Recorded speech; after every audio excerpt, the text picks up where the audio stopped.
नमस्कार विद्यार्थी मित्रांनो, आजच्या चालू घडामोडीच्या भागामध्ये तुम्हा सर्वांचं मनपूर्वक स्वागत। आणि या ठिकाणी आपण आजचे जे काही प्रश्न आहेत हे प्रश्न अतिशय व्यवस्थित आणि सावकाश चांगल्या पद्धतीने समजावून घेण्याचा या ठिकाणी प्रयत्न करणार आहोत।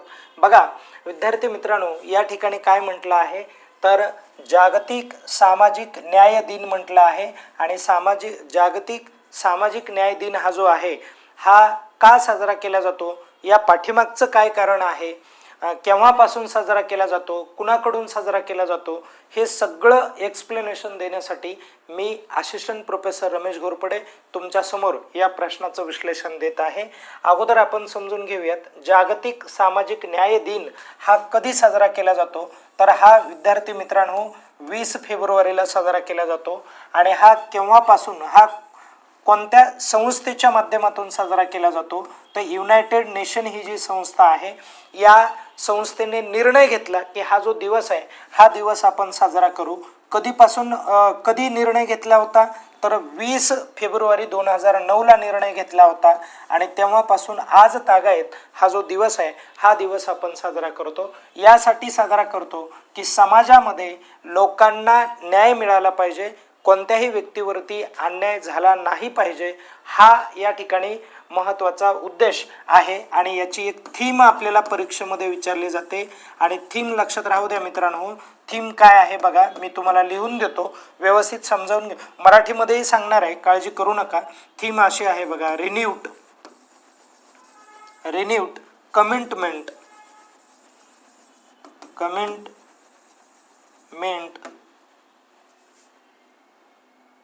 सोशल डेव्हलपमेंट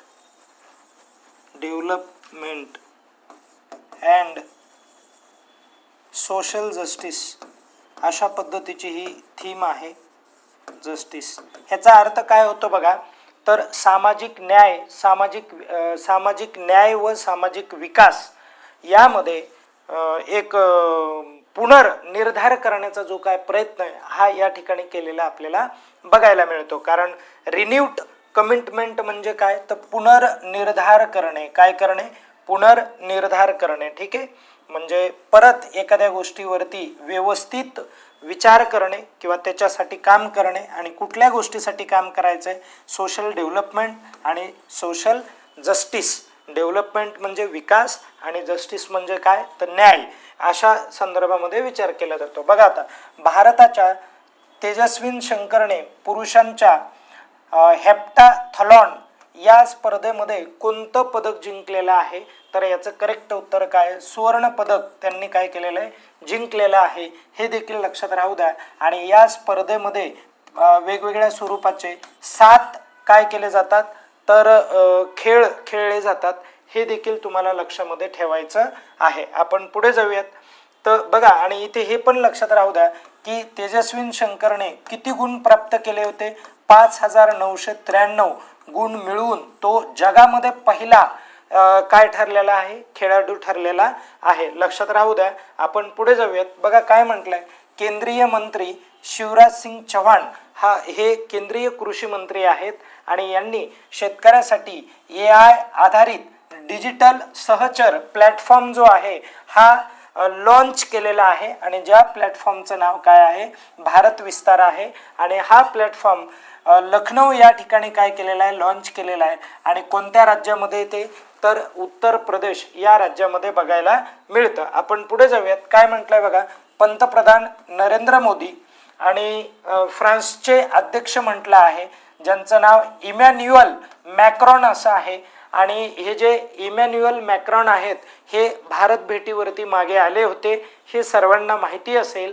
आणि यांनी भारतातील पहिल्या खाजगी क्षेत्रातील एअरबस H125 हेलिकॉप्टर जे आहे या हेलिकॉप्टरच्या अंतिम असेंब्ली लाईनचं जे काही उद्घाटन आहे हे उद्घाटन कुठे केलेलं आहे तर लक्षात ठेवा, हैदराबाद तेलंगणा या ठिकाणी त्यांनी काय केलेलं आहे, उद्घाटन केलेलं आहे। नरेंद्र मोदींनी यांना, मॅक्रॉन यांना सोबत घेऊन तेलंगणा हैदराबाद या ठिकाणी या इनिशिएटिव्हचं काय केलेलं आहे, उद्घाटन केलेलं आहे, लक्षात राहू द्या। आता बघा 52व्या G7 शिखर परिषद 2026 साठी पंतप्रधान नरेंद्र मोदी यांना सहभागी होण्यासाठी कोणत्या देशाच्या राष्ट्राध्यक्षांनी आमंत्रित केलं आहे?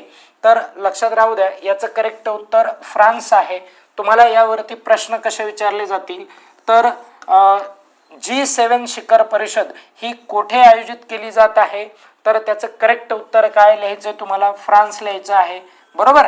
असं आता त्यानंतर परत पुढे इथे असं पण विचारलं जाईल की G7 शिखर परिषद ही 2026 मध्ये किंवा या शिखर परिषदेची 2026 मध्ये कितवी आवृत्ती आहे?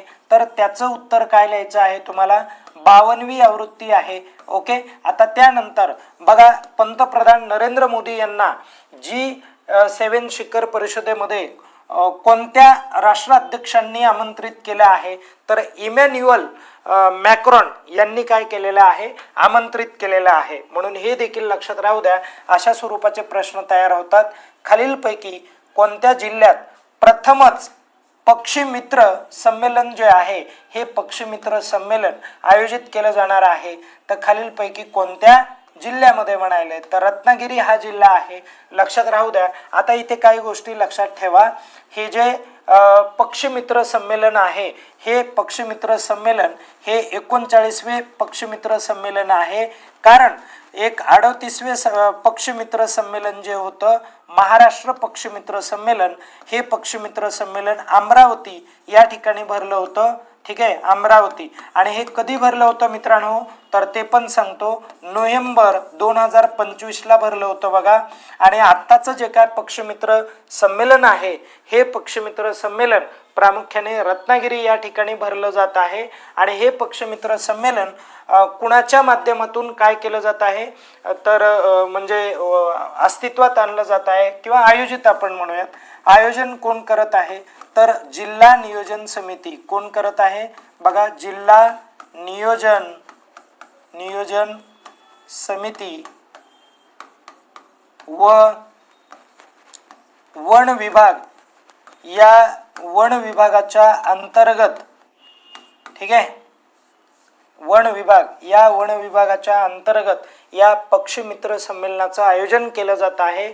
आणि मित्रांनो लक्षात राहू द्या, रत्नागिरीमध्ये असलेले जे काय पक्षी वगैरे आहेत किंवा वेगवेगळ्या स्वरूपाचे जे काय एक नैसर्गिक जो काय ठेवा आहे तो कोकणामध्ये चांगल्या पद्धतीने राहावा यासाठी या संमेलनाचं जे काय आयोजन आहे हे आयोजन त्या ठिकाणी केलेलं आपल्याला काय होईल?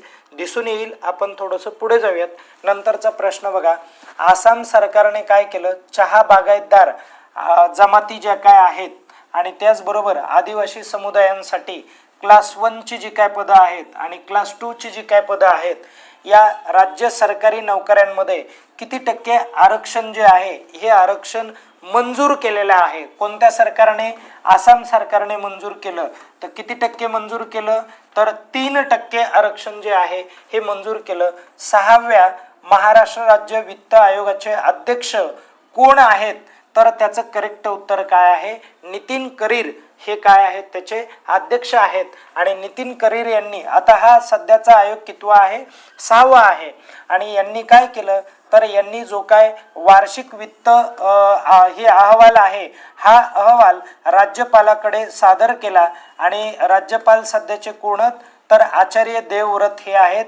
आणि यांना हा जो अहवाल आहे हा महाराष्ट्र भुवनमध्ये सादर केलेला आहे. म्हणून हे देखील लक्षात राहू द्या. अशा प्रकारचे आपल्याला प्रश्न विचारले जातात. अलीकडेच काय झालं? G7 परराष्ट्र मंत्र्यांची बैठक आयोजित करण्यात आली. तर ही जी बैठक आहे मित्रांनो, ही परराष्ट्र मंत्र्यांची बैठक कुठे आयोजित करण्यात आली? जर्मनीला आयोजित करण्यात आली. आणि या बैठकीला आपल्या भारताकडून कुणी हजेरी लावली? तर भारताच्या परराष्ट्र मंत्र्यांनी, ज्यांचं नाव काय? एस जयशंकर असं आहे. एस जयशंकर यांनी या बैठकीला हजेरी लावलेली दिसून येते. आता हे पण लक्षात राहू द्या बघा की इथे G7 मध्ये किती देश आहेत? तर उघड 4 देश आहेत. पहिला देश भारत आहे, ओके. दुसरा देश जपान आहे, ओके. आणि तिसरा देश ब्राझील आहे, ठीक आहे, ब्राझील आहे. आणि चौथा देश कोणता आहे? जर्मनी हा देश आहे. लक्षात ठेवा, भारत म्हणलं की आशिया खंड जपान म्हणलं की आशिया खंड, ब्राझील म्हणलं की दक्षिण अमेरिका खंड आणि जर्मनी म्हणलं की युरोप खंड. ओके, हे पण लक्षामध्ये राहू द्या. आणि एक शेवटचा प्रश्न बघू, कोणत्या संस्थेद्वारे भारत भूषण पुरस्कार हा जो आहे हा पुरस्कार दिला जातो? तर ईशा फाउंडेशन या संस्थेच्या माध्यमातून हा जो पुरस्कार आहे हा पुरस्कार तमिळनाडू या राज्यामध्ये वितरित करण्यात आला. बघा, तमिळनाडू या राज्यामध्ये वितरित करण्यात आला. आणि तमिळनाडूमध्ये नेमकं कुठे? तर कोइंबतूर या ठिकाणी काय करण्यात आलं, हा वितरित करण्यात आला. अशा प्रकारचे जे काय प्रश्न आहेत हे प्रश्न आपल्याला परीक्षेमध्ये विचारले जातात.